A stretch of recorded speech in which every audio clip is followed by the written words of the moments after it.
Cobalt 2022 yıl. CK2 set mi bu? CK2 set. Dişe koyulgan ekan. Avtomat mı bu? Avtomat 2022 yıl.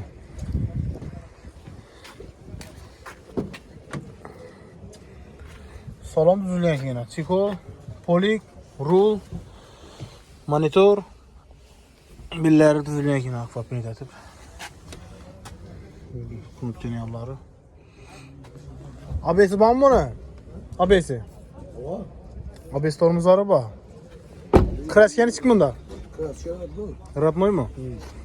Metanı var mı? Evet. Metanı mı var? Pestoşni parlağım koyulgan ekan. Siz mi aytasiz? 138'den. 138'den gelişip berasiz. Evet. Dağır barterler ne? Kilemci var. İkilemçi var mı? Naqtancha berasiz mi? 130'a berasiz mi? Hay. Üstünde gelişler day. İkilemçi barteran var mı? Barteran var. Telefon numarını aytın. 94 972 74 73. 74 73.